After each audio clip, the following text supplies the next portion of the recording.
This YCN segment is brought to you by H.R. Clough and Kearsarge Heating, your local energy specialist.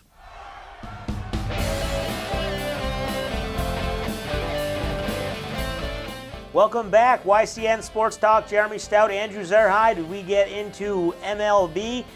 The baseball is getting exciting. The playoffs are here. The Indians winning 20 in a row. They're playing Wednesday afternoon against the Tigers.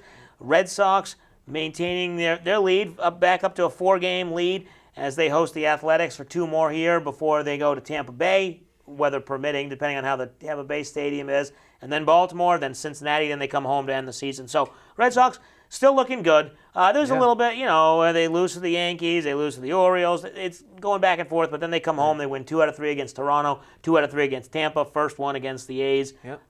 They're solidly in first. I know it's only 4 games, but the Yankees are running out of time to catch them.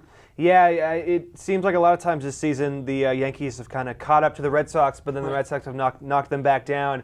And that's what happened this time. I think it was a 2-game lead recently at one point? It was a 2-game lead. Yeah, so now it's back up to 4 with the win last night. But the Red Sox, they've hung in there at times. I've really have not felt good about this team, and I thought they were just going to fall apart. But a 4-game lead at this point is pretty solid.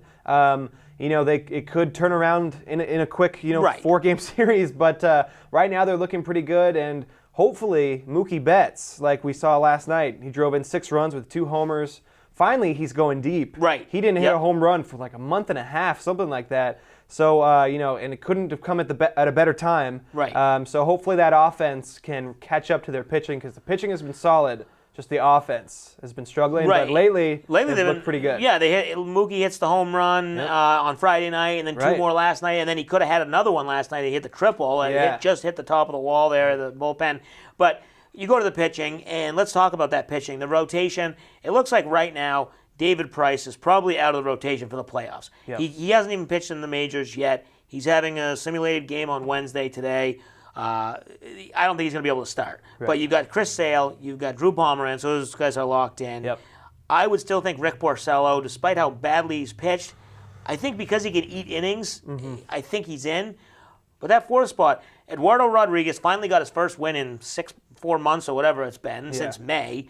And Doug Fister, who's on a roll, he pitches tonight. Could Doug Fister get that number 4 spot in the playoffs? I mean, Fister, as of his last 5 or 6, 7 starts, 4-1, 5-1, he's been really good. So, I mean, right now, I think Fister is your best bet, probably for your 4th starter. And even that 3rd spot, I mean, between Porcello and Erod and Fister, it's tough to say. I think probably Porcello, like you said, he won the Cy Young last year. Probably has the most experience. Didn't look good in his playoff start last season, but still, I think you're right. You probably go with Porcello as your 3rd. And then that 4th spot, Erod or Fister.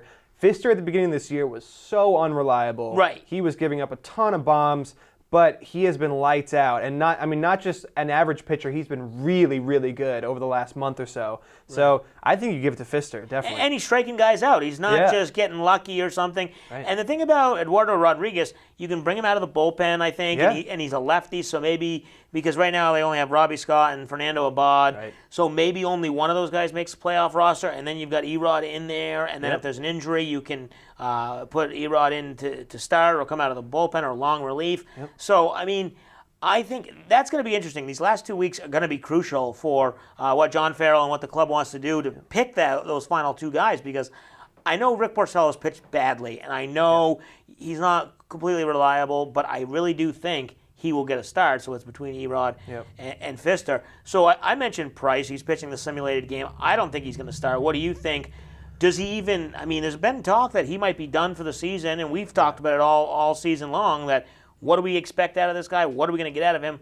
Will he start? Will he go in the bullpen? What do you think? I mean, to me, if there's any kind of question of is he going to get hurt again if he pitches again this season, he shouldn't throw again. I mean, they should just set him down. I don't know if he needs surgery or not, but they should just shut him down for the year. I don't think it would be a good idea to try to push him back just for a few innings. But yeah, for the playoffs, he's not going to be a starter. He's got to come out of the bullpen. And he's been successful coming out of the bullpen in the playoffs before. I think that's where he has a win coming out of the bullpen. Yeah, a couple wins, I think. Not as a starter, obviously, but I mean, a lefty guy like that coming out of the bullpen, I think that's probably the ceiling for him this season. Right.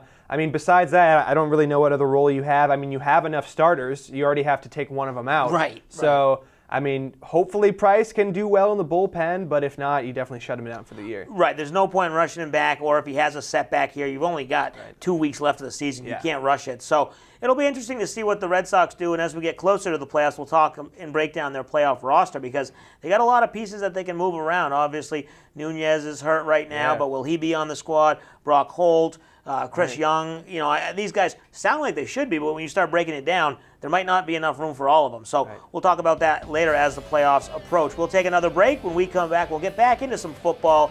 We'll make some picks later in the show, but next segment we'll break down Patriots, Saints, and some off-the-field talk as well. You're watching YCN Sports Talk.